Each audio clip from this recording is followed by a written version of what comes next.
Buenas tardes, doctora. Van a disculpar que día del trabajo estemos pasando clases, pero si es que no pasamos ahora con ustedes, nos quedamos atrasados un tema. Generalmente está planificada el avance por semana, ¿ya? Entonces, no va a durar mucho y además vamos a hacer de que la clase sea más amena. A partir de hoy, chicos, vamos a avanzar ya, van a empezar a conocer las bacterias, o sea que lo que hemos hecho anteriormente, los 4 temas que hemos visto anteriormente, son de generalidades, o sea que hemos visto a las bacterias, hemos conocido a las bacterias de forma general. Ahora, ¿No has entrado? No, en serio. No, de hoy. Si toma lista. Su micrófono.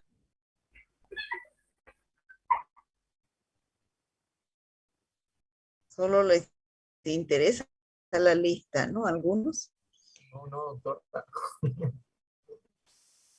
Bueno, entonces, hoy, a partir de ahora vamos a empezar a conocer a las bacterias y vamos a hablar en esta clase de un género importantísimo que es el género Staphylococcus, que ustedes lo van a escuchar de aquí en adelante muy seguido, muy frecuentemente, porque es una bacteria que se van a dar cuenta que la tenemos en la casa, ¿no? La tenemos en nuestro organismo, en todas partes.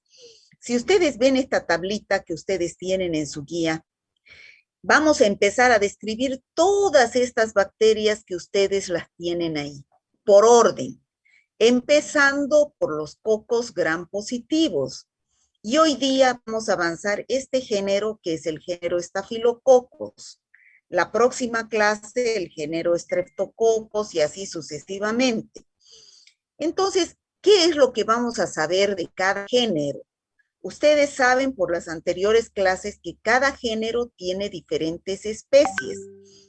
El género Staphylococcus pertenece a la familia Micrococcaceae y las especies que tiene es Staphylococcus aureus, Epidermidis, Saprophyticus, entre las más importantes, pero hay muchas otras más, ¿ya? Como ustedes se van a dar cuenta, estos Staphylococcus se presentan bajo la forma de cocos gram positivos agrupados así como racimos de uva, ¿ya? De cada uno de estos géneros, ¿qué es lo que vamos a ver? Sobre todo, vamos a describir cómo son estas bacterias, vamos a ver su acción patógena, porque a nosotros nos interesa al estudiar medicina, ¿por qué estas bacterias yo las estudio en mi carrera?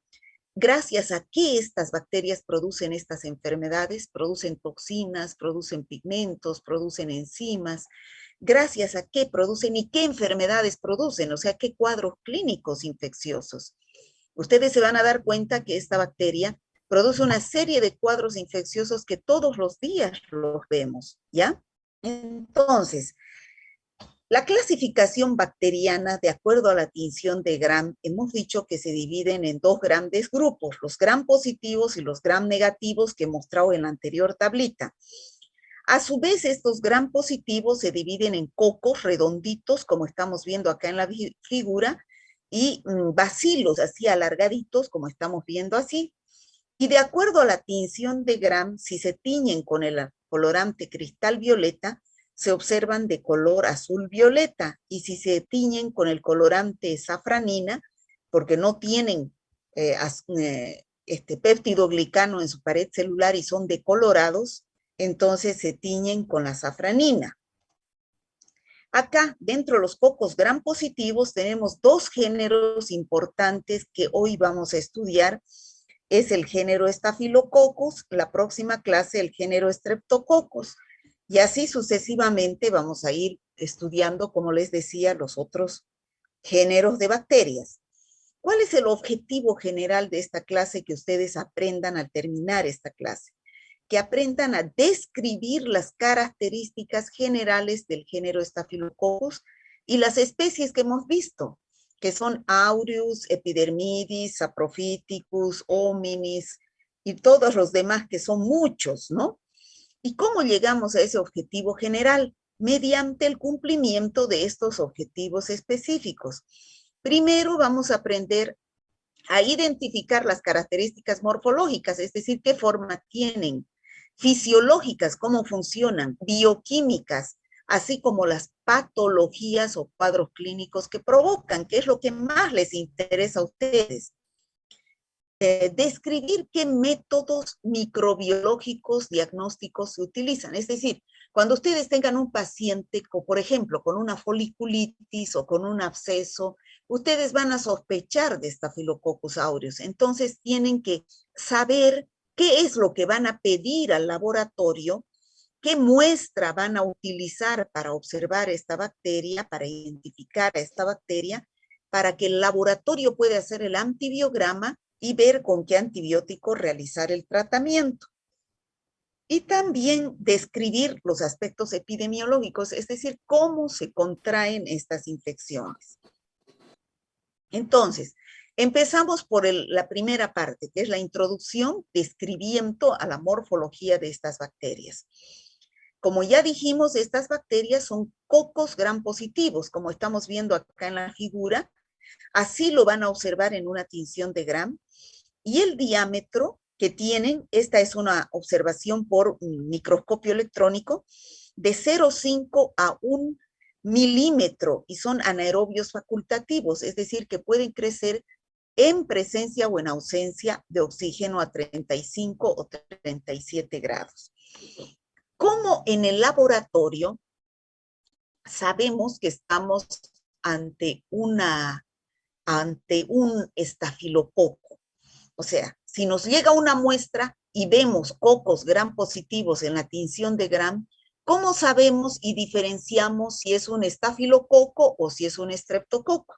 Mediante una prueba sencillísima que es la prueba de la catalasa. Cuando ustedes escuchen hablar al laboratorista o en los libros, es un estafilococo catalasa, es una coco gram positivo catalasa positiva. ¿Qué quiere decir? Que es un estafilococo. ¿Por qué? Porque todos los estafilococos producen la enzima catalasa y también los micrococos. En cambio, los estreptococos y enterococos no producen la enzima catalasa. ¿Y cómo se hace en el laboratorio para saber si producen o no producen la enzima catalasa? Va a hacer crecer en un agar sangre colonias de la bacteria que es el estafilococo, posiblemente, ¿no? Y colocamos en un portaobjetos una gotita de agua oxigenada, llamada también peróxido de hidrógeno. Entonces, con un asa de platino tocamos una colonia del posible estafilococos que deseamos investigar y lo mezclamos con esa gotita de agua oxigenada o peróxido de hidrógeno. Si es que da burbujas, como vemos acá en la figura, es catalasa positiva. ¿Qué quiere decir? Que esa bacteria está produciendo la enzima catalasa que reacciona con el peróxido de hidrógeno y va a liberar oxígeno. Entonces, eso estamos frente a un catalasa positiva de bacterias del género Staphylococcus. Si no da esas burbujas, quiere decir que no produce la enzima catalasa y estamos ante estos otros dos géneros que vamos a estudiar la próxima clase, que son estreptococos y enterococos. Bueno, en cuanto a su taxonomía, pertenecen a la familia Micrococaceae. Son dos géneros de esta familia, Micrococcus y Staphylococcus.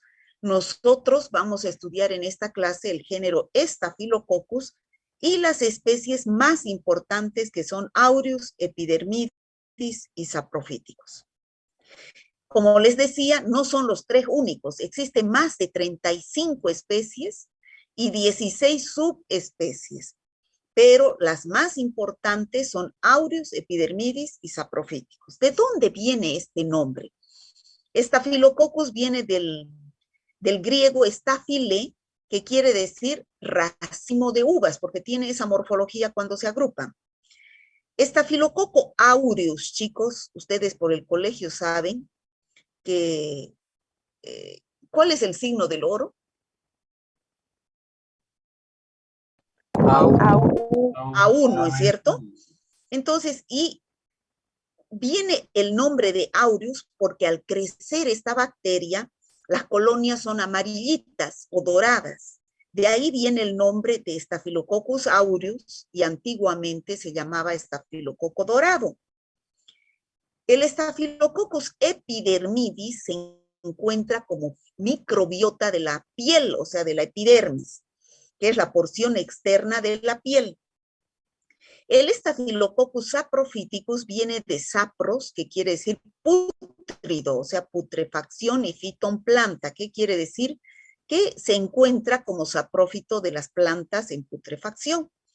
Y el Lugdunensis, Lugdunum, es denominación latina de Lyon, es una ciudad de Francia donde se lo descubrió por primera vez.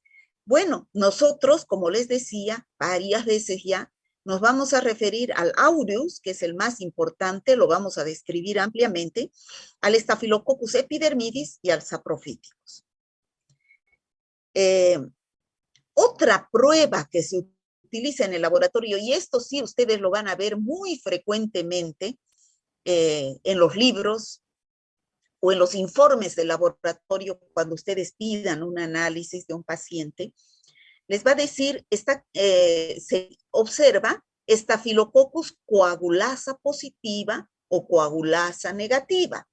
Es otra enzima, además de la catalasa, que produce algunos estafilococos. O sea, la prueba que anteriormente hemos dicho, la de la catalasa, que es la que sirve para diferenciar género estafilococos de estreptococos. En cambio, esta prueba ya de la coagulasa sirve para diferenciar especies. ¿Qué quiere decir? Una vez que la catalasa nos da positiva, sabemos que se trata de una bacteria del género Staphylococcus, pero no sabemos si es aureus, epidermidis, saprophyticus, lugdunensis, haemolyticus, no sabemos cuál de las 35 especies es. Entonces, ¿qué tenemos que hacer? Otras pruebas que nos permitan identificar la especie. Es decir, es un Staphylococcus aureus o es un Staphylococcus epidermidis o saprophyticus. Así, por ejemplo, cuando decimos Juan Pérez está en el segundo año de la carrera de medicina de la Gabriel René Moreno. Entonces estoy diciendo ahí Staphylococcus aureus. Pero si yo digo el señor Pérez está en el segundo año, entonces ahí ¿cuántos Pérez habrán? Entonces yo al médico le digo hay un estafilococo en la herida de ese paciente. Entonces el médico me dice, ¿pero qué estafilococo? ¿Aureus, epidermidis, saprophyticus, lugdunensis? ¿Cuál de los estafilococos? Yo necesito decirle al médico para que él sepa qué tratamiento hacer, porque es diferente la susceptibilidad a los antibióticos de cada una de las especies, ¿ya? Entonces, es que el laboratorio se vale de estas pruebas bioquímicas para poder identificarlos y decirles a ustedes, doctor, su paciente tiene un absceso producido por un Staphylococcus aureus que es sensible a tal antibiótico y resistente a tales antibióticos, ¿ya? Entonces, esta es una prueba llamada coagulasa, que es una enzima que producen algunos Staphylococcus, entre ellos es el aureus, el más importante, que tiene la propiedad de coagular el plasma, la sangre. Entonces, ¿qué es lo que hacen en el laboratorio? Utilizan plasma humano o plasma de carnero, más lo que más se utiliza es plasma humano, que es la parte líquida de la sangre que se ha utilizado con anticoagulante. ¿No es cierto? Se ha separado, esto es sangre, plasma, pero se ha separado por centrifugación la parte sólida, que es los glóbulos rojos y los glóbulos blancos y las plaquetas. Entonces ha quedado solamente aquí plasma, que es la parte líquida de la sangre. Entonces, en este plasma colocamos las colonias de la bacteria que queremos identificar si es un Staphylococcus aureus, epidermidis o saprophyticus, y dejamos en la estufa 24 horas a 37 grados.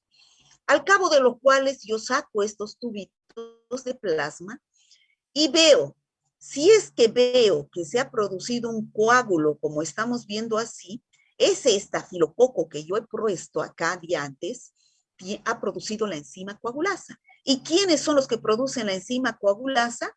El Staphylococcus aureus, el intermedius y el icus. Por eso se los dice Staphylococcus coagulasa positivos. Solamente estos tres. De estos, el aureus, el 99% de las especies de Staphylococcus aureus producen la enzima coagulasa y van a dar esta coagulación del plasma en el laboratorio. Ahora, si es que ese tubito después de 24 horas no aparece coagulado y el plasma está así líquido, quiere decir que ese estafilococo que ha crecido no ha producido la enzima coagulasa. Entonces es un estafilococo coagulasa negativa. ¿Quiénes son? Staphylococcus cromógenes, Haemolyticus, hominis, simulans y muchos otros más, entre los cuales los más importantes que vamos a estudiar están aquí en rojo, que es el Staphylococcus epidermidis y el Staphylococcus saprophyticus. Bueno, estas bacterias, Staphylococcus aureus, epidermidis, saprophyticus, lugdunensis y todos producen infecciones, ¿ya? ¿Y a qué se debe que producen infecciones? Porque tienen proteínas en su superficie, las cuales intervienen en la adhesión a los tejidos del organismo. Pueden ser pilis o también pueden producir proteínas extracelulares y algunos producen toxinas, o sea, son sustancias tóxicas que producen cuando ingresan al organismo humano, y enzimas hidrolíticas que hidrolizan los tejidos, de los cuales se basan para producir las infecciones que vamos a hablar a continuación. Bueno, ¿qué toxinas producen estos estafilococos? Varias.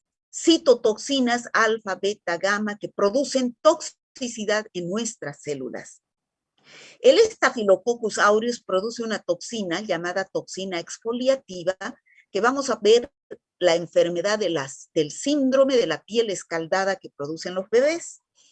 El Staphylococcus aureus también produce enterotoxinas. Chicos, ya saben que entero quiere decir intestino, o sea, toxinas para el intestino. Por lo tanto, estas toxinas van a producir diarreas.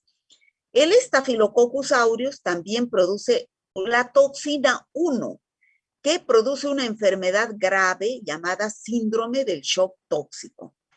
Pero también producen enzimas. La coagulasa, que ya hemos visto que sirve para identificar la especie de estafilococo, la catalasa, que también ya la hemos visto que sirve para diferenciar el género entre estafilococos y streptococos, pero ya además produce otras enzimas como la hialuronidasa, que se encuentra, ustedes saben, en la piel, y si produce esta enzima, tiene la propiedad de hidrolizar el ácido hialurónico de la piel y producir varias enfermedades a nivel de piel, fibrinolicinas, penicilinasas. Ya han visto ustedes en las anteriores clases de antibióticos que hay estafilococos que producen las enzimas beta-lactamasas o penicilinasas que destruyen el anillo beta-lactámico de los estafilococos, de los antibióticos, perdón, inhibiendo la acción del antibiótico. Por lo tanto, los estafilococos que producen esta enzima beta-lactamasa, más específicamente penicilinasa, no van a ser sensibles a los beta-lactámicos. ¿Dónde tenemos estafilococos? En todo nuestro organismo, en la piel y en las mucosas. Todas las personas tenemos en nuestras manos Staphylococcus coagulasa negativos, entre los cuales el más importante es el epidermidis, porque se encuentra en la epidermis de la piel. En las mucosas, en la mucosa nasal, sobre todo el 15% de los adultos sanos son portadores de Staphylococcus aureus en las fosas nasales. Si por ejemplo nos hacemos en una prueba de laboratorio, yo les digo, a ver chicos, vamos a ver cuántos tenemos Staphylococcus aureus en nuestra nariz como microbiota. Y nos hacemos, les hago un hisopado nasal y lo siembro en agar sangre. Al día siguiente, en el 15% de ustedes va a crecer, si son 100 ustedes, en 15 va a crecer Staphylococcus aureus como microbiota, ¿ya?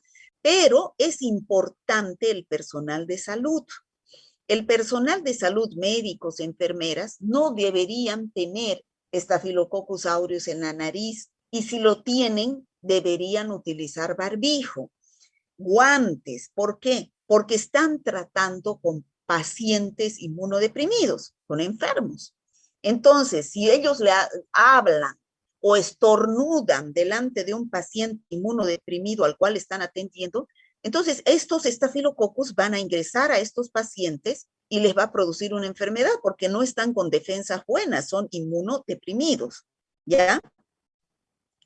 ¿Qué infecciones producen estas bacterias?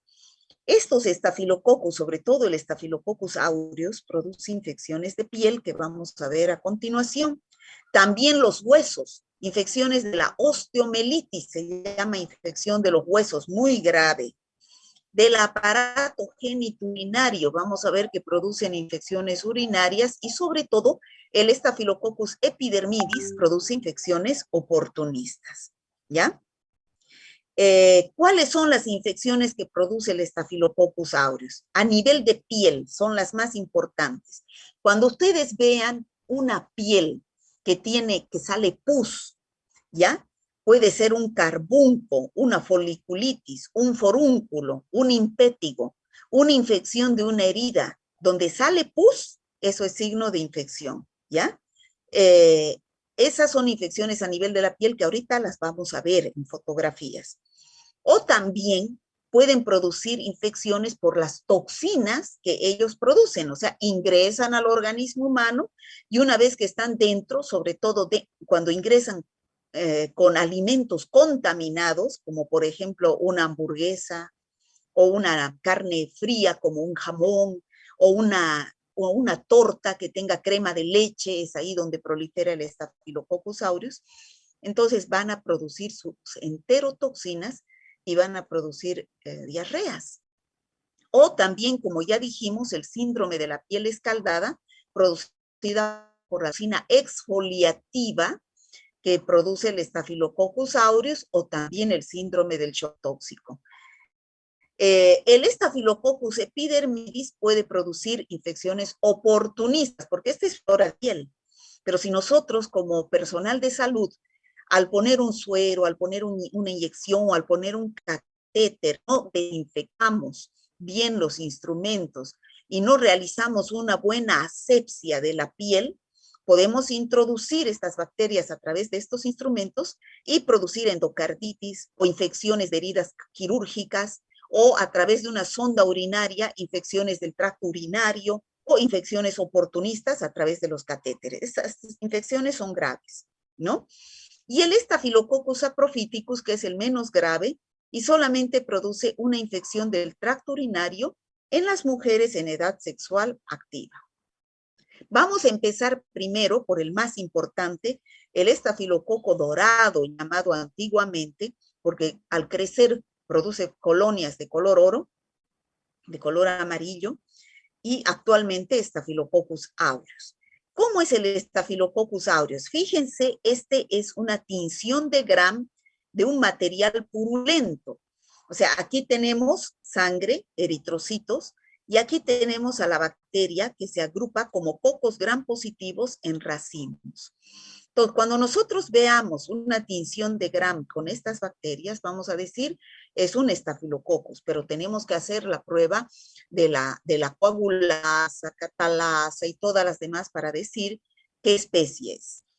Es una bacteria anaerobia facultativa, crece en presencia o en ausencia de oxígeno, produce la enzima coagulasa, ya hemos dicho que está dentro de los que coagulan el plasma, produce la enzima catalasa, al igual que todo estafilococo, y no tiene flagelos, es inmóvil. Es una bacteria que está ampliamente distribuida en todo el mundo.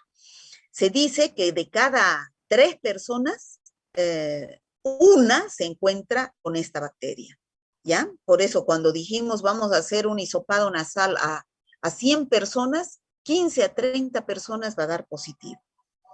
Produce infecciones benignas, como son las infecciones de piel, bien subcutáneas, o infecciones graves, que ahorita vamos a describir. ¿Debido a qué? Ya dijimos, a que produce enzimas y a que produce las toxinas que ya dijimos anteriormente. Produce infecciones a todo nivel. Las más simples son las que produce a nivel de piel y tejido celular subcutáneo. Ahí tenemos las foliculitis, los forúnculos o abscesos, el síndrome de la piel escaldada. A nivel de las toxinas produce, ya dijimos, las intoxicaciones alimentarias, el síndrome del shock tóxico, el síndrome de la piel escaldada. Y esta es la bacteria, así crecen las colonias en el agar sangre. Primero vamos a ver cuáles son las infecciones producidas por las toxinas. Ya dijimos las enterotoxinas.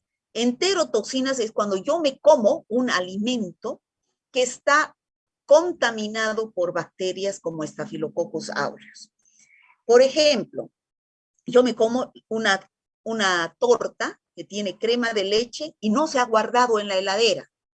Entonces, al darle las condiciones de 30, 37 grados al medio ambiente, se crece la bacteria en el alimento o en cualquier alimento que no está refrigerado y empieza a producir su toxina.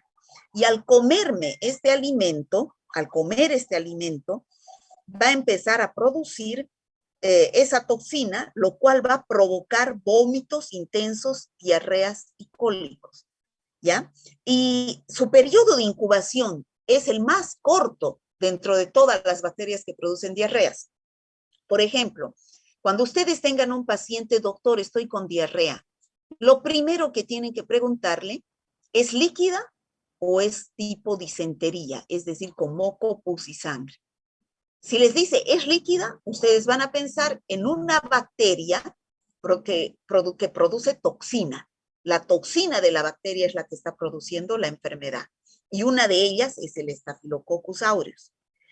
Si les dice es con moco, pus y sangre, no es la toxina. Esa diarrea es producida por la bacteria que invade la mucosa intestinal y produce úlceras, que es lo que se ve como moco y sangre en las heces. Eso vamos a ver después, no es este el caso.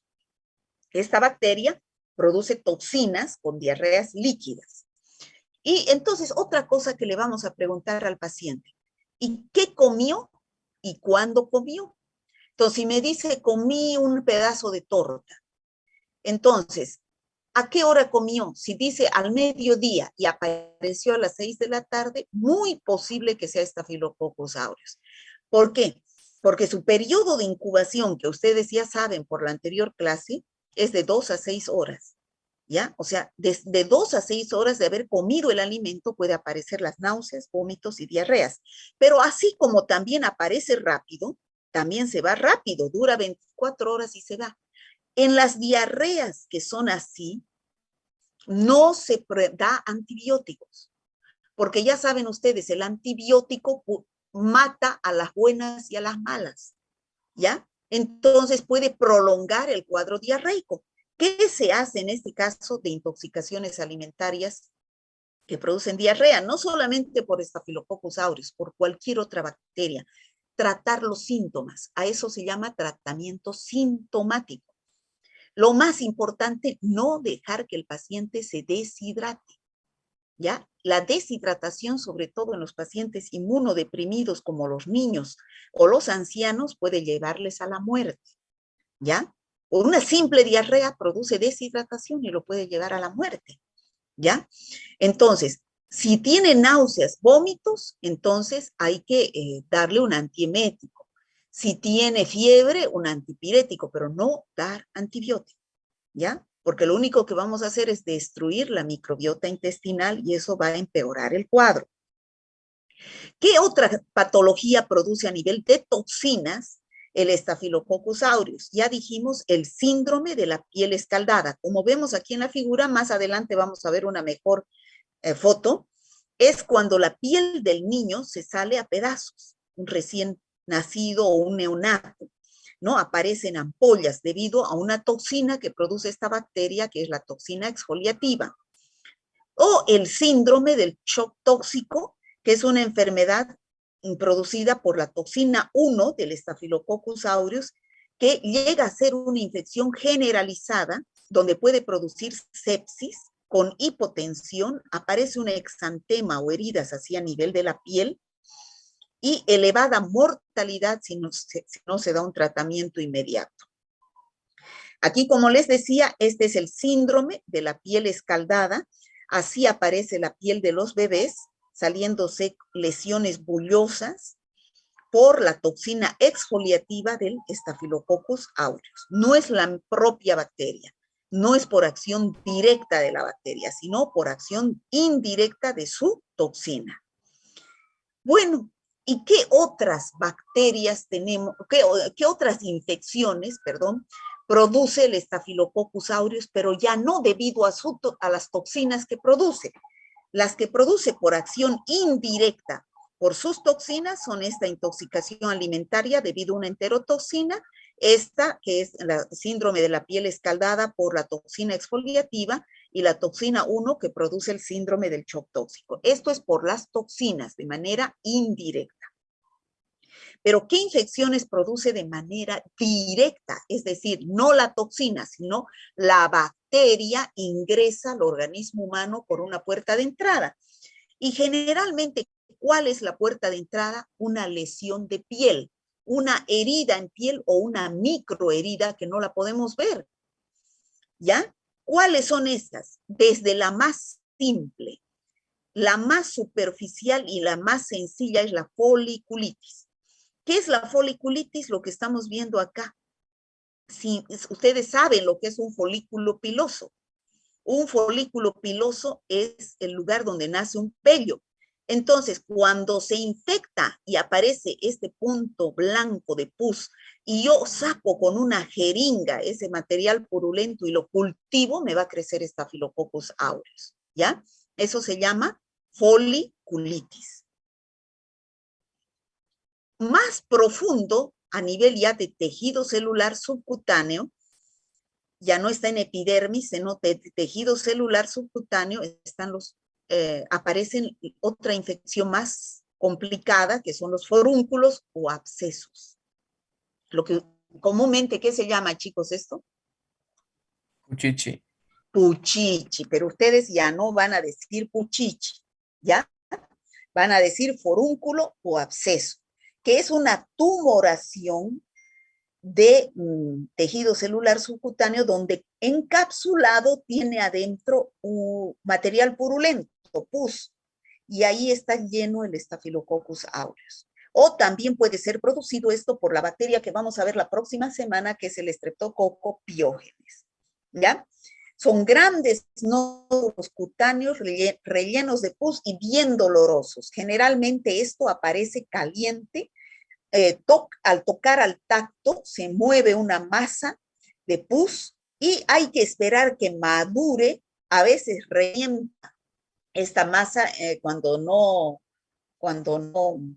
va al médico, revienta en forma espontánea y sale material purulento, pero lo mejor es ir al médico para que el médico realice un drenaje y salga este material purulento, porque si no el antibiótico, como está encapsulada aquí la bacteria, no logra penetrar, ¿ya?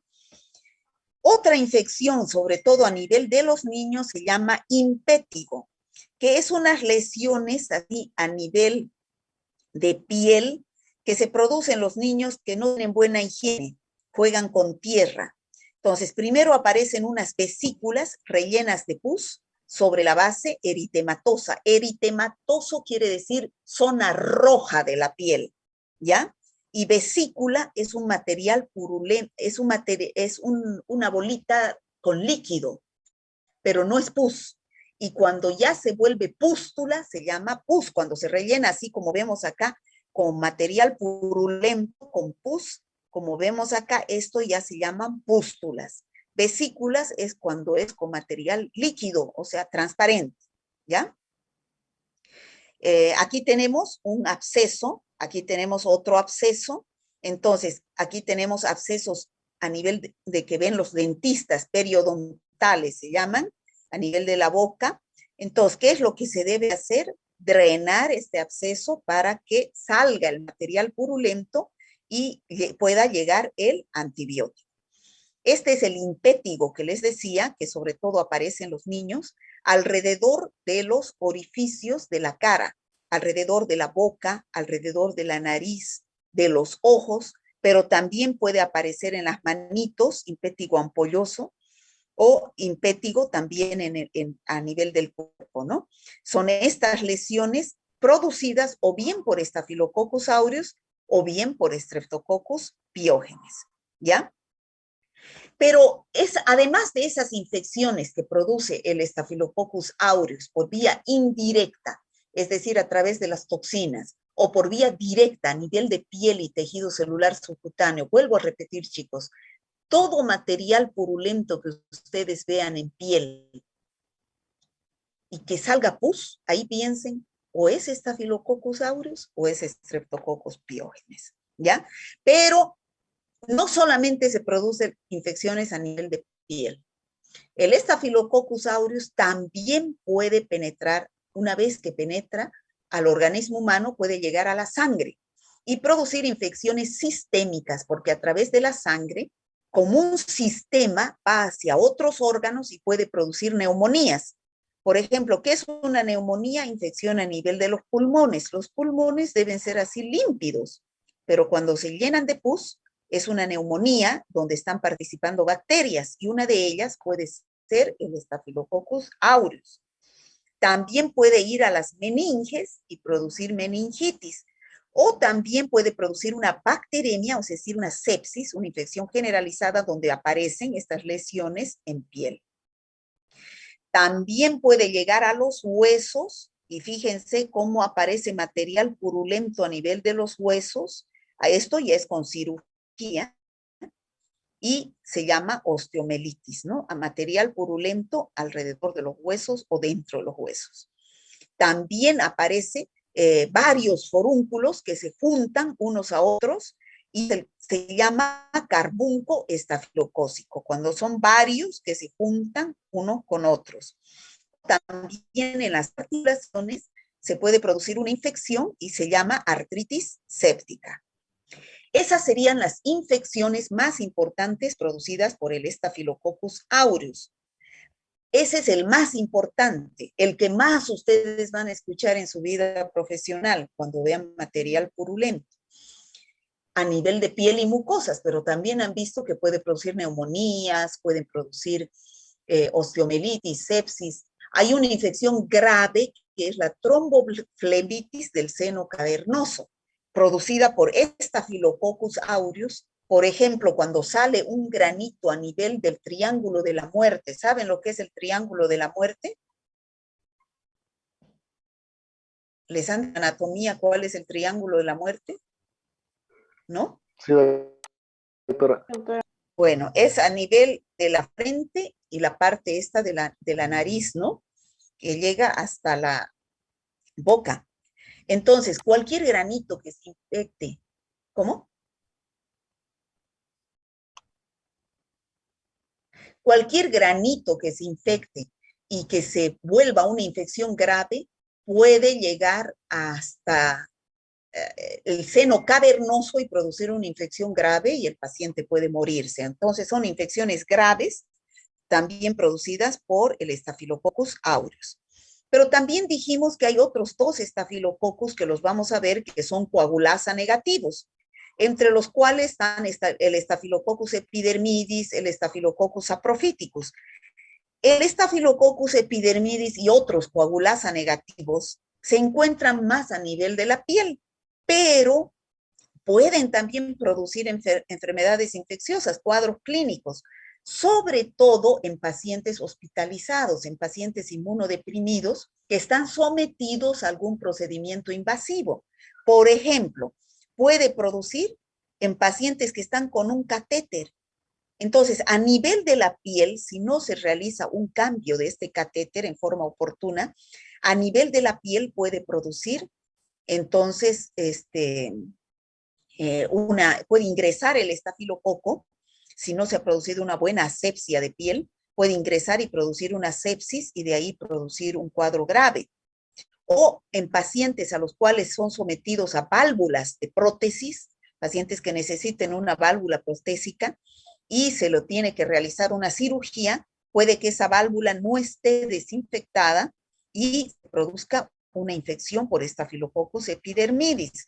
O en pacientes que necesitan que se les introduzca una sonda urinaria, esta sonda urinaria puede llegar a producir infección urinaria cuando la enfermera que está colocando esta sonda no ha utilizado todas las medidas de asepsia y normas de bioseguridad y ha introducido bacterias desde la piel hasta la vejiga y se produce infecciones urinarias, sobre todo en pacientes mayores, en pacientes varones que son sometidos a cirugías de próstata, por ejemplo, entonces necesitan estar con sonda. Entonces, si es que no hay todas las normas de bioseguridad, se introduce una bacteria, que es el Staphylococcus epidermidis, que está en la piel y puede producir la infección urinaria, ¿no? Infección de heridas quirúrgicas, por ejemplo, si en una cirugía, si es que un punto se ha infectado, puede ser que no haya realizado una biopsia al curar la herida, o estemos utilizando alimentos que están estériles, entonces se infecta un punto y ahí puede ser un Staphylococcus aureus o un Staphylococcus epidermidis. O en pacientes que son sometidos también a diálisis cuando no se utilizan los instrumentos estériles, ¿no? Se introducen estas bacterias. Y por último tenemos el Staphylococcus saprophyticus. Este Staphylococcus saprophyticus produce una infección que la vamos a nombrar, que es una infección urinaria en mujeres en edad sexual activa, es decir, en mujeres jóvenes, ¿ya? Esa es la única infección. Bueno, y cuando ustedes tengan todos esos pacientes, a ver chicos, ustedes todas esas patologías, esa clínica que hemos nombrado, que hemos mostrado en fotografías, ¿las han visto alguna vez? Yo creo que todo el mundo ha visto un puchichi, todo el mundo ha visto una foliculitis, todo el mundo ha visto una herida infectada, han visto un impétigo en los niños, ¿no? Entonces, ¿se les ha ocurrido alguna vez que una bacteria es la causante de esa infección? Que esa es una infección y que es una bacteria que puede ser Staphylococcus aureus, la causante de esa infección. Entonces, si no lo sabían, entonces ahora ya saben que cuando aparezcan esas lesiones, cuando ustedes vean esas lesiones, lo primero que tienen que pensar en su cabeza es esta bacteria, un coco gram positivo, que puede ser Staphylococcus aureus o también puede ser Streptococcus pyogenes, que vamos a ver la próxima semana. Entonces, si ustedes ven que es una herida de piel, lo que tienen que hacer es mandar y decir, quiero que se haga el análisis de este material purulento. Material purulento es el pus, ¿ya? Entonces, ustedes realizan una punción en el material purulento y lo ponen en una jeringa o en un frasco y lo envían al laboratorio para que el laboratorio les diga si es una bacteria. Entonces, la materia, si es pus, si es una herida. Si es un paciente con sepsis, la muestra va a ser sangre del paciente. Si es una neumonía, va a ser esputo. Si es una infección urinaria, será orina. Entonces, cualquiera de estas va a llegar al laboratorio y en el laboratorio ustedes saben que se le va a empezar a hacer el análisis bacteriológico, que es lo que ustedes van a ver en práctica teóricamente esta semana. Porque como yo no puedo ir todavía al laboratorio, chicos, eso quiero decirles, esta semana ya tendríamos que haber empezado la parte práctica. No sé si el laboratorio estará listo, dijeron en mayo, ¿ya? Pero yo no puedo ir al laboratorio, no los puedo dejar a los chicos solos a hacer estas pruebas de laboratorio. Entonces, ¿qué es lo que vamos a hacer? Esta semana, en práctica, vamos a avanzar teóricamente todos estos pasos del análisis bacteriológico, para que ustedes sepan mediante fotografías, mediante todo eso, cómo se realiza este análisis bacteriológico y ya cuando yo pueda ir al laboratorio, lo hagamos en práctica. Hagamos un examen directo, que es el primer paso del análisis bacteriológico, colocar una gotita, por ejemplo, si es pus, entreporta y cubre objetos. Si es esputo, una gotita del esputo entreporta y cubre objetos. Si es una orina, una gotita de orina entre porta y cubre objetos y observar en el microscopio. Si tiene más de 10 leucocitos por campo, es una infección. Entonces, pero no puedo ver la bacteria porque la bacteria es incolora. ¿Qué tengo que hacer? Teñir. Teñir con la tinción de Gram. Si yo veo en la tinción de Gram que son cocos gram positivos, o será un estáfilo o será un estrepto. Si yo veo así cocos gram positivos en racimos, puede ser un estáfilo. ¿Pero qué estáfilo? ¿Será aureus, epidermidis, saprophyticus? Entonces, ¿qué tengo que hacer? Cultivar. ¿En qué? En un agar sangre, que es este. Cultivo y lo dejo en la estufa a 37 grados durante 24 horas. Al cabo del cual, si es una bacteria, va a crecer así en forma de colonias. Entonces, aquí ya tengo que hacer las pruebas de identificación que les dije. Catalasa, coagulasa, manitol, que son otras pruebas, ¿no? Entonces, se toma la muestra, que puede ser pus, orina, esputo, hago el examen directo, hago la tinción de Gram, voy a observar cocos Gram positivos, cultivo, después de 24 horas crecen las colonias en el agar sangre y tengo que hacer, si es aureus, va a ser colonias medias amarillitas, no tan amarillas, ¿no? Pero bien amarillitas. Voy a ver si producen hemólisis esas colonias, eso vamos a explicar la próxima clase. Voy a hacer pruebas como la prueba del manitol, un medio salado, donde crecen los estafilococcus, y aquí está la tinción de Gram.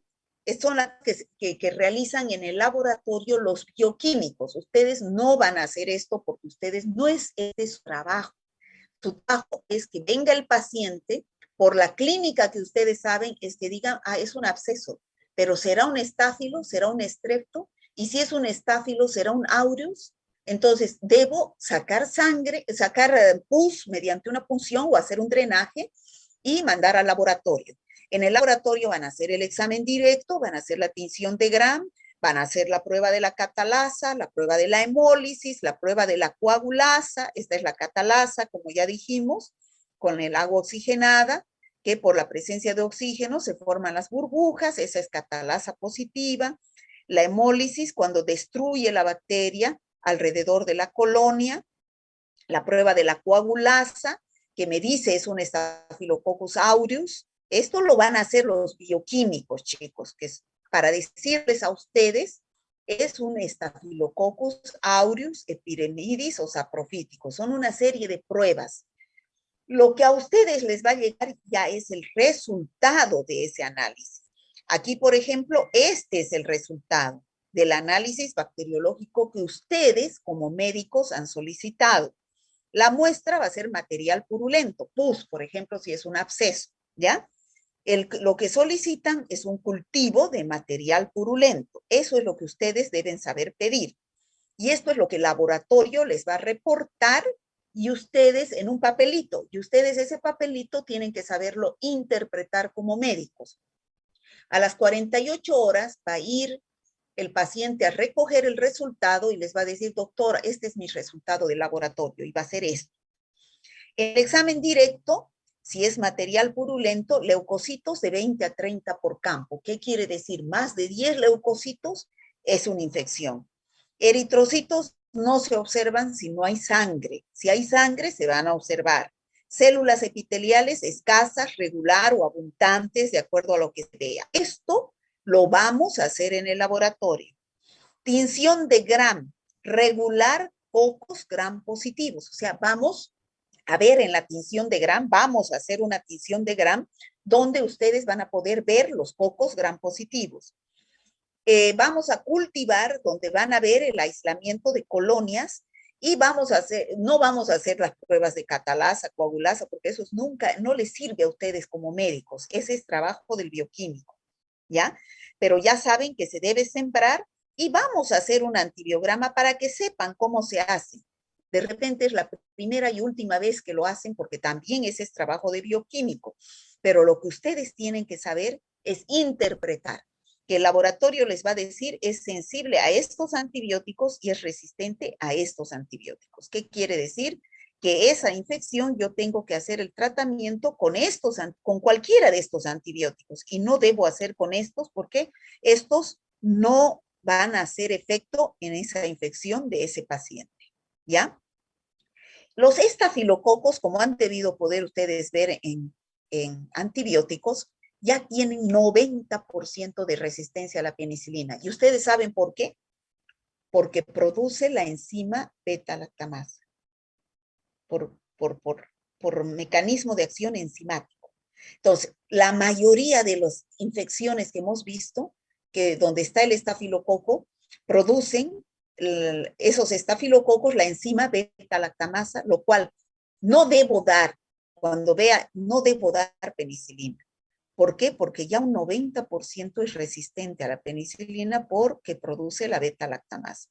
Entonces, tengo opción las penicilinas semisintéticas. ¿Cuáles son? La oxacilina, la cloxacilina, flucloxacilina, ¿no?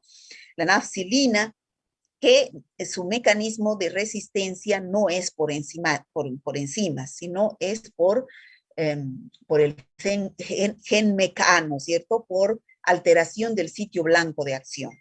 Entonces, puedo dar estos antibióticos, o si no, también puedo dar macrólidos, eritromicina, roxitromicina, acitromicina, o en algunos casos muy graves, dar vancomicina, ¿no? La vancomicina o linezolid son tóxicos.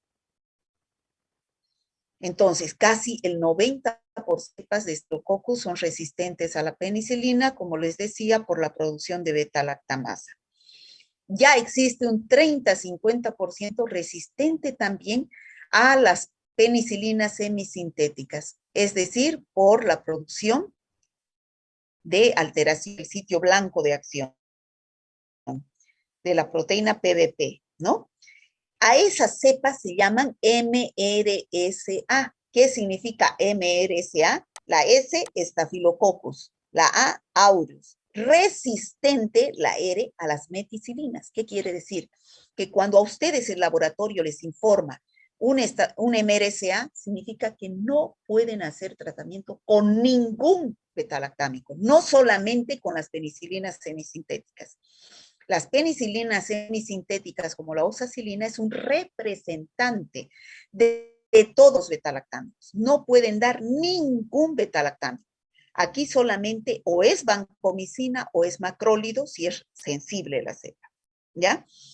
La vancomicina es la última opción, pero ustedes saben que es nefrotóxico, ¿no? Entonces la vancomicina es la última opción para estos estafilococos resistentes. Bueno, ¿cómo podemos prevenir todas estas infecciones? Ya sabemos que el foco de la infección, por ejemplo, en un absceso, es el absceso. Entonces, ese puede ser una fuente de infección para otras infecciones localizadas en otros órganos, aparatos o sistemas. Entonces, como médico, si yo veo un absceso, ¿qué tengo que hacer? Drenar. ¿Saben lo que es drenar? Realizar un corte y sacar todo el material purulento para dar antibiótico y se pueda frenar la infección, ¿ya? En el caso de pacientes con intoxicación alimentaria, que hemos visto que hay estafilococos que producen enterotoxinas, que dan intoxicación de diarreas, náuseas, vómitos, ya hemos dicho el tratamiento sintomático, no dar antibiótico, porque está un día y se va la diarrea. Se elimina la sustancia tóxica a través de la diarrea y se va. Lo que hay que hacer es hidratar. Lo más importante en las diarreas, hidratar. Ya sea por vía oral a través de los sobrecitos de rehidratación oral o si es que la deshidratación es grave, por vía endovenosa a través de un suero, ¿no? Y para las náuseas, vómitos, se dará un antiemético y si tiene fiebre, un antipirético, ¿no? La curación adecuada de las heridas. Si es un paciente que tenemos una herida infectada, hay que curar bien con desinfectantes que sean frescos y con buen lavado de manos. Se dice que todas estas infecciones, la mayoría de las infecciones, es porque no se lavan las manos las enfermeras ni los médicos, ¿no? Entonces, el 80% de cualquier infección se podría evitar si nos laváramos las manos al atender a cada paciente, ¿ya? Y sobre todo utilizar guantes, utilizar barbijos, utilizar desinfectantes, ¿no? Todas las normas de bioseguridad para evitar estas infecciones. En conclusión, los estafilococos producen infecciones por multiplicación, tanto a nivel local, como es piel y mucosas, como también por infección sistémica. Hemos visto que producen sepsis, infecciones urinarias, producen síndrome de la piel escaldada, producen síndrome, eh, eh, el síndrome del shock tóxico, que son enfermedades graves, ¿no? También producen meningitis, entonces, una serie de infecciones, ¿no? Los que se multiplican en el sitio de acción solamente se produce una infección a nivel de piel o tejido celular subcutáneo. Y también hemos visto que son cepas resistentes a los antibióticos, sobre todo en cepas hospitalarias, ¿no? Donde la vancomicina sería nuestra última opción. Bueno, eso sería Staphylococcus, chicos. ¿Está claro? Sí, doctora. Sí, doctora. Sí, doctora, todo claro. La morfología del género Staphylococcus, ¿cuál es? Coco, Cocos. Y en la tinción de Gram, ¿cómo se observa? gran positivo. Gram positivos. Muy bien. ¿Cuáles son las especies del género Staphylococcus que son patógenas? ¿Cuál es la patógena por excelencia? Aureus, Staphylococcus aureus. ¿Y cuáles son oportunistas? Es decir, que están en piel. Epidermidis y saprofíticos, ¿no? Y otros coagulasa negativos. ¿Cuáles son las principales toxinas que produce el Staphylococcus aureus? La toxina exfoliativa, que es la que produce el síndrome de la piel escaldada, la enterotoxina, que es la que produce las diarreas, el síndrome infeccioso intestinal o la intoxicación alimentaria, y el síndrome del shock tóxico que produce la toxina 1. Y dentro de las enzimas tenemos la coagulasa, la catalasa, hialuronidasa, ¿no? Entre las beta-lactamasas, entre las enzimas más importantes. ¿Cuáles son los principales cuadros clínicos que produce por acción directa el Staphylococcus aureus? Directa. Policulitis, forúnculos, A nivel de piel, impetigo, policulitis, forúnculos, abscesos, ¿no? impetigo. Impétigo, infección de las heridas quirúrgicas. A nivel de mucosas puede ser la osteomielitis, la neumonía, y a nivel generalizado tenemos la sepsis, osteomielitis, ¿no? Las artritis estafilocócicas, el síndrome, el del seno cavernoso, ¿no? Tromboflebitis del seno cavernoso, que son infecciones graves. Y por acción de toxinas, son 3. Síndrome de la piel escaldada, síndrome del shock tóxico y la intoxicación alimentaria. ¿Cuáles son las infecciones producidas por Staphylococcus epidermidis? Sobre todo en pacientes que están con sonda urinaria, ¿no es cierto? Aquellos pacientes mayores, varones, que son sometidos a cirugía de próstata, pueden sufrir de infecciones urinarias por la sonda. Otros pueden sufrir sepsis por acción del catéter que está contaminado. Y cualquier otra infección oportunista producida por Staphylococcus epidermidis. Y por Saprofiticus, ¿cuál es la infección, chicos? infección urinaria en mujeres En mujeres en edad sexual activa, ¿ya? Y el tratamiento a seguir en infecciones producidas por Staphylococcus, primero hacer la prueba de la beta-lactamasa, ya que el 90% son resistentes a la penicilina. Para ver si damos beta-lactámicos hay que hacer la prueba de la beta-lactamasa, ¿no? Y si es un MRSA, no se da ningún beta-lactámico, ¿no? Entonces hay que dar vancomicina o macrólidos. Bueno, eso sería en caso de Staphylococcus. Aquí yo había puesto, todavía hay tiempo, había buscado aquí un videíto para que ustedes entiendan mejor. ¿Se oye? No, doctora. No. Aunque la causa más común suele ser la bacteria ¿Ahora? Staphylococcus Ahora sí, aureus. doctora, sí.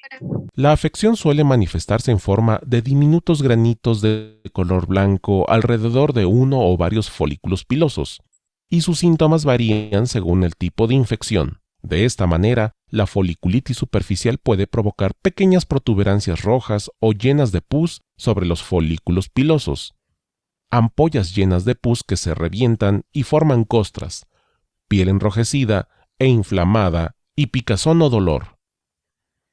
En tanto la foliculitis profunda puede producir una gran protuberancia o masa inflamada, ampollas llenas de pus que se revientan y forman costras, dolor y posibles cicatrices una vez que la infección desaparece.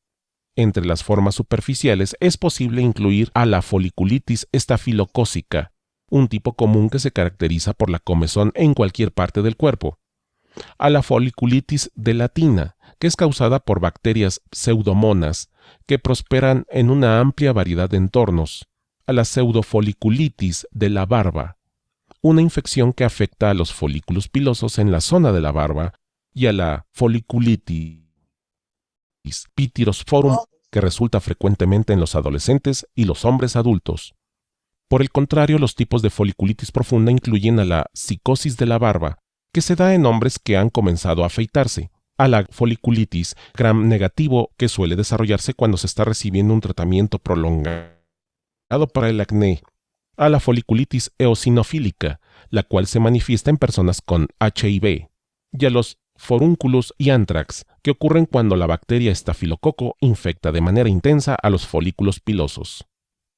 Si bien los casos de foliculitis leve no suelen generar complicaciones, sí resulta posible que una infección severa derive en diversas condiciones más o menos complejas que pueden ocasionar una serie de forúnculos que se hacen más grandes y más dolorosos con el paso del tiempo, cicatrices gruesas y con relieve, y hasta la caída permanente del cabello.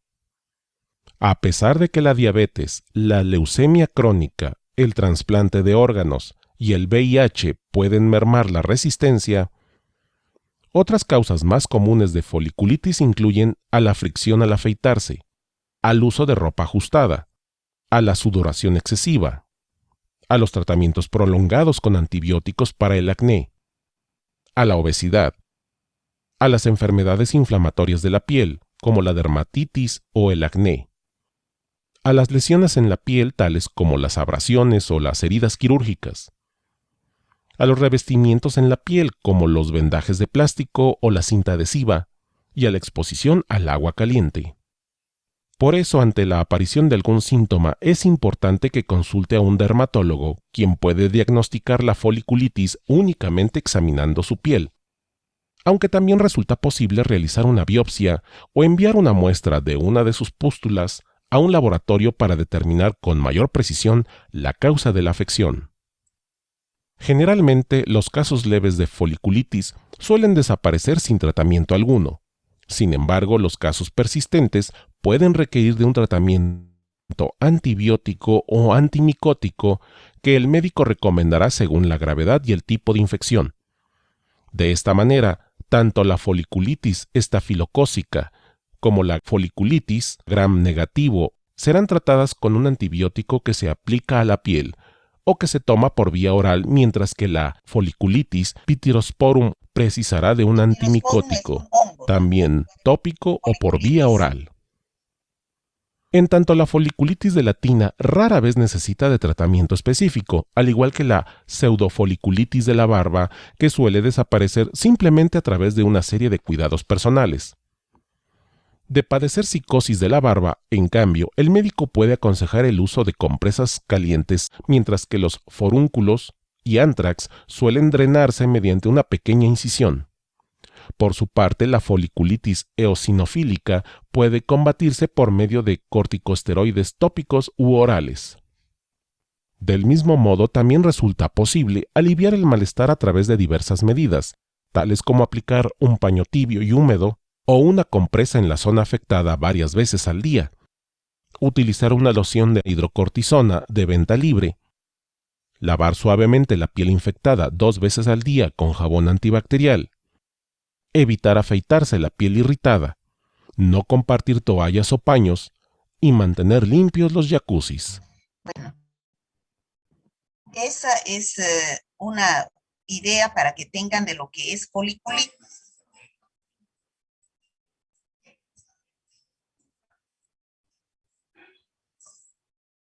A ver, un ratito voy a... Bueno, ¿tienen alguna consulta, chicos? ¿Chicos? No, Todo claro, doctora. todo quedó claro más con el video, doctora. Todo claro, doctora. Ya, a ver,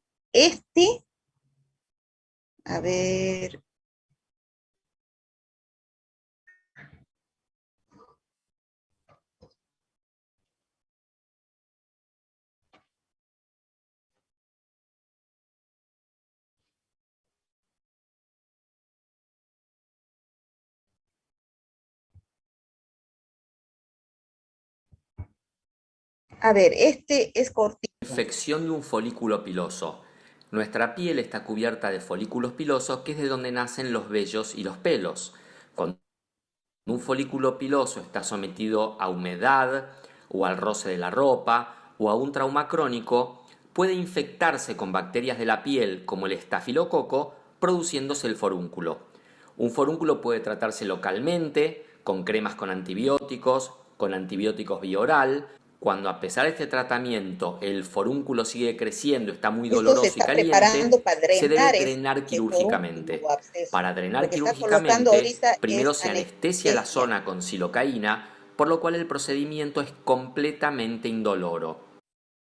Una vez anestesiada la zona con silocaína, se debe realizar un corte profundo, ya que todo el contenido del forúnculo debe ser extraído. Debe ser extraído porque el estafilococo ahí está encapsulado, no llega el antibiótico y más bien de ahí puede expandirse a otras regiones.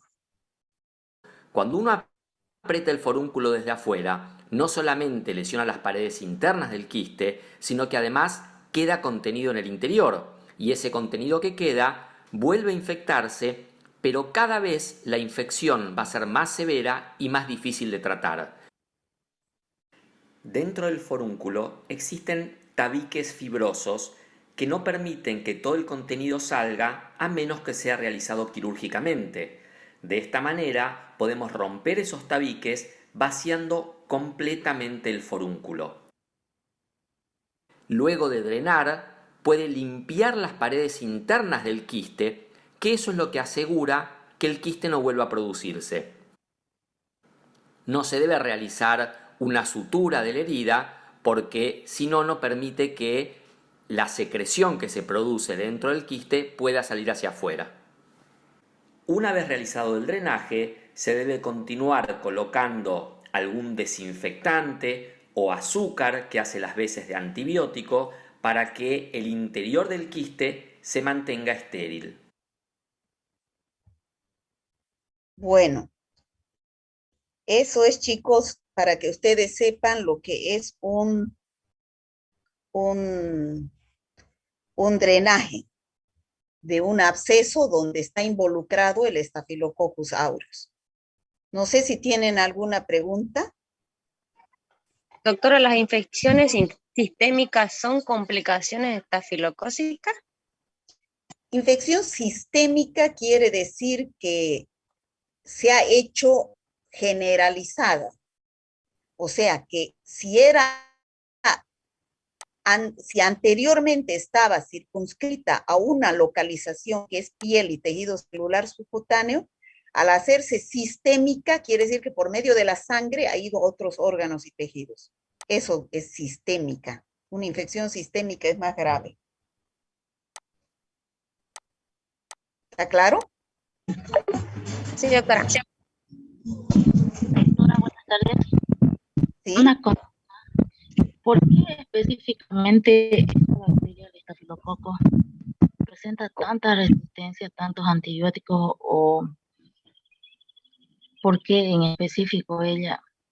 Todas las bacterias presentan resistencia, pueden desarrollar a lo largo de su historia mutaciones y transferencia genética y presentar resistencia a los antibióticos. Solamente que el Staphylococcus aureus se lo considera patógeno por excelencia, o sea, es el que más infecciones produce en relación con el Staphylococcus epidermidis, que normalmente todos tenemos como microbiota de piel.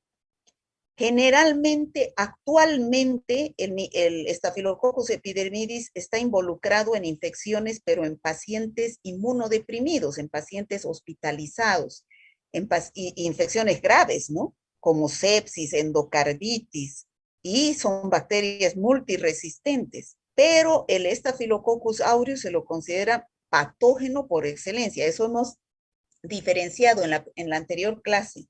¿Cuáles son patógenos estrictos y cuáles son patógenos oportunistas? ¿No? El aureus es un patógeno oportunista. En algunas personas se puede encontrar en flora de piel. Hemos dicho, 15 a 30% de personas tienen como microbiota en las fosas nasales, en la piel, ¿no? No todos, pero sí hay un porcentaje. Y de ahí puede aprovechar la infección y producir infecciones. Ahora, en otro porcentaje que no tienen como microbiota es un patógeno estricto, que cuando llega a introducirse por una herida, una microherida, a tejido, a piel, epidermis, tejido celular subcutáneo, produce esas infecciones cutáneas. Muchas gracias, doctora. ¿Alguna otra pregunta, chicos?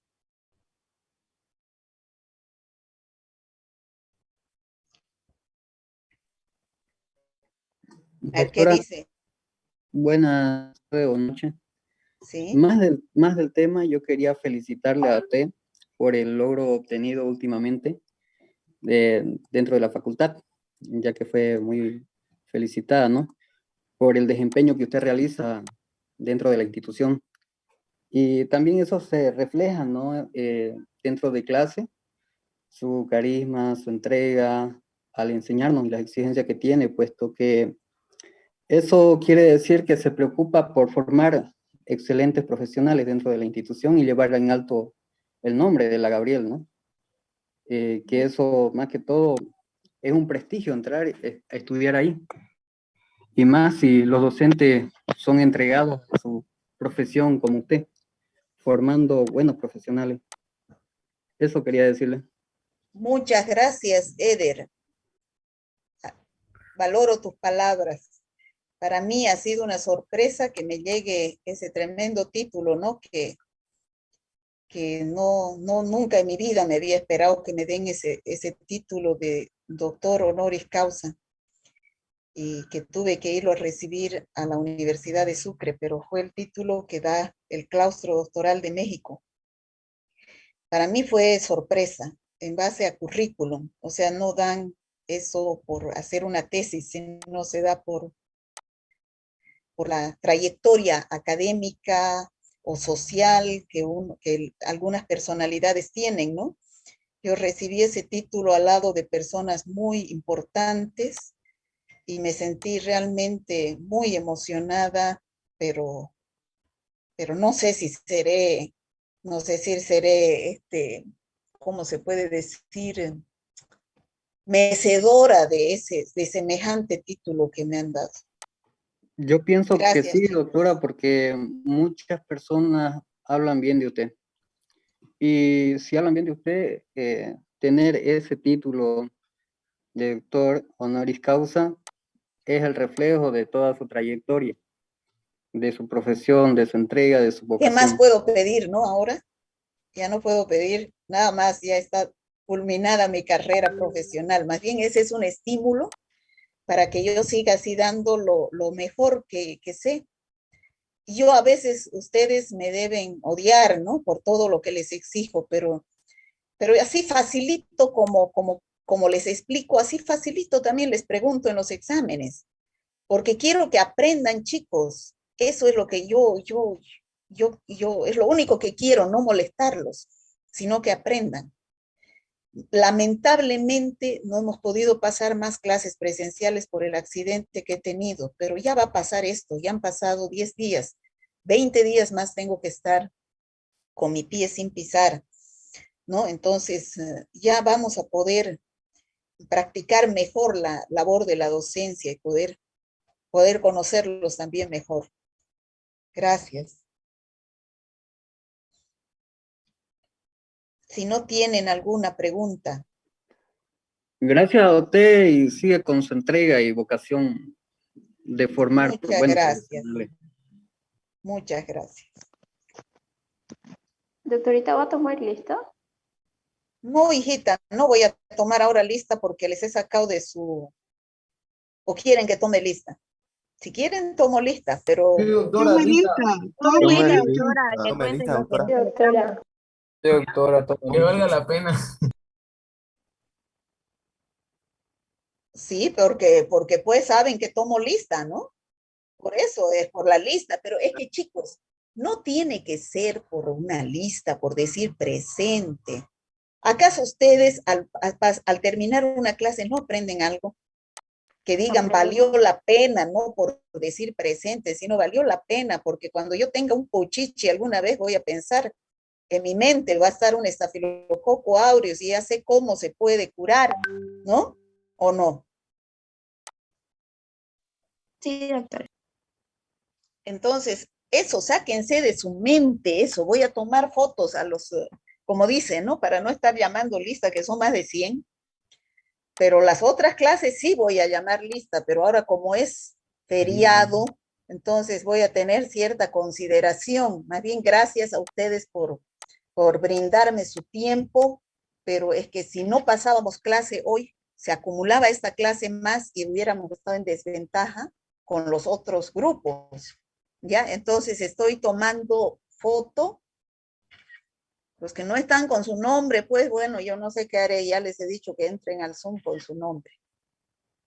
Entonces, chicos, esta semana en forma teórica vamos a ver el análisis bacteriológico. O sea, lo que ustedes harían, cómo pedirían cuando sepan una infección. Entonces, si no avanzábamos ahora, la práctica, ¿cómo lo hubieran hecho? O sea, no iban a entender de un examen directo, de una tinción de Gram. O sea, es esto lo que van a avanzar esta semana, el análisis microbiológico. ¿Están viendo la pantalla? Sí, doctora. Entonces, ¿qué es lo que ustedes van a avanzar? Esto de acá. O sea, cuando ustedes no se me queda, pero ustedes tienen su guía. Va un paciente a su consultorio con un signo de una infección. Entonces, esa muestra, en este caso, por ejemplo, es una infección urinaria de una paciente que tiene estafilococcus, posiblemente saprophyticus, pero ustedes no saben, entonces piden un análisis bacteriológico. Y en el laboratorio, ¿qué es lo que se hace? Un examen directo, una gota de esa muestra, puede ser pus también si fuera una herida. Una gota de esa muestra entreporta y cubre objetos, ese es el examen directo, ¿no? Pero también hay formas de hacer exámenes indirectos. Indirecto es observar al microorganismo e indirecto es buscar los anticuerpos que produce la entrada del microorganismo. Ustedes lo que van a hacer en el laboratorio es este examen bacteriológico, ¿ya? Y ese examen bacteriológico consiste en esto. Es un proceso que dura 48 horas. Primero se hace un examen directo observando entre porta y cubre objetos, pero aquí no podemos ver bacterias. Tenemos que teñir, ya sea con tinción de Gram para las bacterias como estafilococos, Escherichia coli, streptococos, o tinción de Ziel-Nielsen para las micobacterias. Si ustedes sospechan de tuberculosis, tienen que pedir tinción de Ziel-Nielsen. Se va a hacer el cultivo y se va a incubar 24 horas a 37 grados.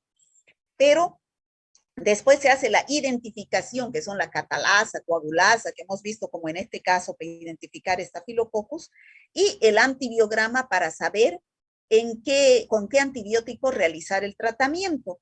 Y ahí está el informe final, que es lo que he mostrado, que es el papelito que les va a llegar a ustedes y que ustedes tienen que saber interpretar este proceso que dura 48 horas. Deben saber como médicos interpretar para realizar el tratamiento a su paciente. Entonces, este proceso dura 48 horas. Y entonces, este es el informe que ustedes van a recibir. Donde diga el nombre del paciente, qué examen se ha solicitado, cuál es la muestra, cómo dio el examen directo, qué se observó en la tinción de Gram, si se hizo tinción de Ciel-Nielsen, si se observó VAR, qué bacteria ha crecido y a qué antibióticos es sensible y resistente. Y ustedes tienen que llenar este cuestionario, que ya ustedes saben por varias clases que hemos visto. Esta tablita de aquí, chicos, es la más importante, porque a ustedes va a ir un paciente con una infección urinaria. Entonces, ¿qué muestra debe llevar al laboratorio? Orina. ¿Y qué análisis deben pedir? Urocultivo. ¿Qué síntomas va a tener el paciente? Disuria, oliguria, polaquiuria, que es, doctor, me duele al orinar, orino a cada rato, poquito. De aquí ustedes tienen que llenar en una infección gastrointestinal. ¿Qué va a tener el paciente? Diarrea, ¿no es cierto? Ese es el primer signo. Diarrea, es decir, el aumento del número de deposiciones y que sean de consistencia líquida o con moco, pus y sangre. ¿Qué muestra debe llevar al laboratorio? Heces. ¿Y qué análisis van a pedir? Coprocultivo. En infección de piel, por ejemplo, en este caso, ¿cuáles son los signos y síntomas del paciente?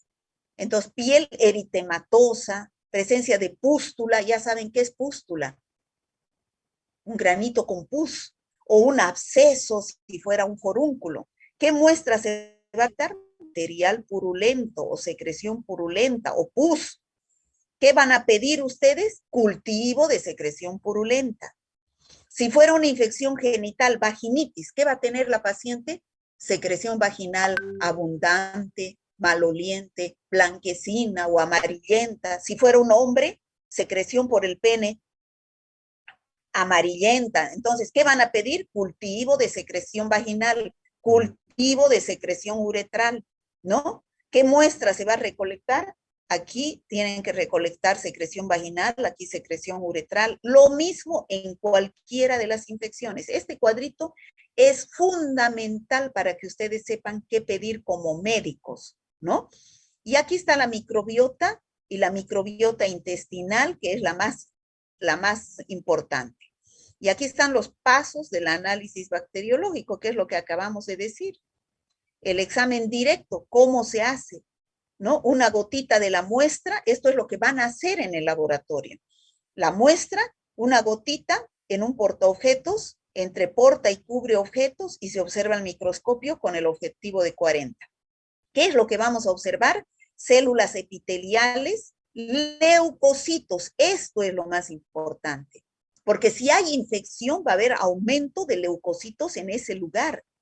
Si, por ejemplo, yo tengo dolor al orinar, orino a cada rato, poquito, son signos de una infección urinaria. Si esa orina lo pongo en portaobjetos y cubreobjetos, que es examen directo, este campo va a estar lleno de leucocitos. ¿Por qué? Porque los leucocitos son los policías de nuestro organismo. Han ido a ese lugar de la infección para defendernos. Entonces, yo en ese examen directo tengo que informar más de 10 leucocitos por campo. Aquí, este es un leucocito. Estos son eritrocitos. Cuando yo observo esto y me informan estos eritrocitos, quiere decir que la muestra tiene sangre, ¿ya? Por ejemplo, este es un caso aplicado. Niño de 2 años acude a consulta al pediatra. La madre manifiesta que presenta fiebre, diarrea, con moco, pus e hilos de sangre. Está la diarrea en las heces. ¿Qué parámetros de laboratorio estarían elevados al presentar sangre, chicos? Eritrocitos, ¿no es cierto? Y al presentar pus, ¿cuáles serían? Los leucocitos. Siempre que haya pus, los leucocitos es eso lo que está elevado. Entonces, complete el siguiente con la muestra de heces anteriores. ¿La muestra qué sería? Heces. ¿Qué examen solicitado? Coprocultivo. Leucocitos, 25 por campo. Células epiteliales escasas. Eritrocitos, 20 por campo. O sea, todo lo que sea más de 10 es anormal, ¿ya? Ese es el primer paso del análisis bacteriológico. Después viene la tinción de Gram. Esa muestra no me permite saber qué bacteria es.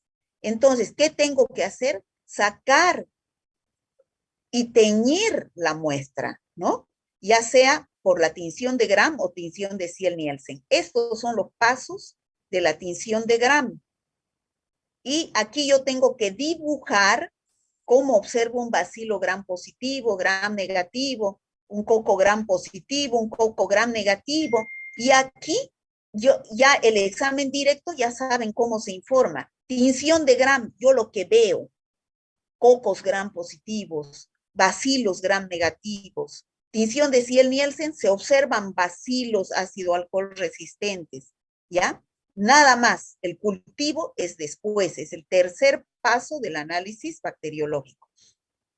Esta es la tinción de Ziel-Nielsen, cómo se hace y cómo se observan. Todo esto lo vamos a hacer en el laboratorio, pero cuando yo esté, chicos, ténganme un poco de paciencia. Entonces, vayan llenando con lo que puedan esto. Este es el cultivo, cómo se cultiva, los medios de cultivo, van a conocer en el laboratorio. Aquí están los pasos del cultivo. Y aquí está el antibiograma, que ya ustedes saben el antibiograma, pero lo van a hacer también en el laboratorio, cultivar la bacteria, colocar los discos de antibióticos, incubar y ver a qué es sensible y a qué es resistente, ¿no? De acuerdo a que si crece o no crece. Aquí, por ejemplo, la bacteria crece alrededor de este antibiótico, es resistente, y aquí no crece alrededor de este antibiótico, es sensible. ¿Qué quiere decir? Que yo puedo dar a este paciente estos antibióticos que son sensibles, porque logran inhibir el crecimiento de la bacteria o la destruyen, pero no puedo dar estos dos antibióticos que son resistentes. ¿Por qué? Porque la bacteria sigue creciendo, o sea, igual va a ser in vivo, igual que lo que sucede en el laboratorio in vitro, ¿ya? Esto ya lo hemos visto, la unidad 6. Entonces, eso es lo que esta semana van a ver en práctica, chicos. El análisis bacteriológico, pero así en forma teórica. Y después vamos a empezar nomás ya con infecciones del tracto respiratorio la próxima semana, para que ustedes entiendan esto, infecciones del tracto respiratorio. Y ya vamos a entrar a faringitis, a neumonías, pero ya ustedes sabiendo lo que es el análisis bacteriológico. ¿Está claro, chicos? Sí, doctor. O sea que por favor atiendan, ingresen a sus clases de prácticas, vayan. Hoy día han pasado el grupo C1.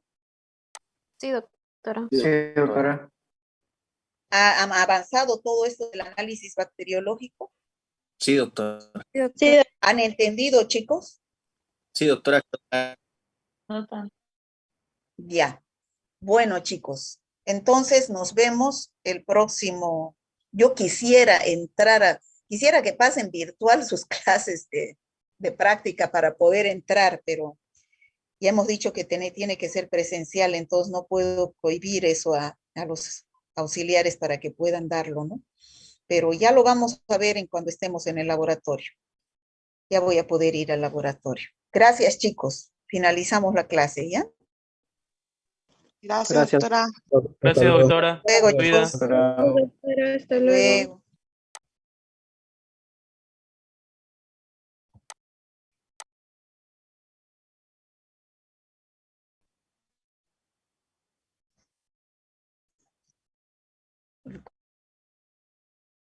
Virtual por el frío, a ver, dice.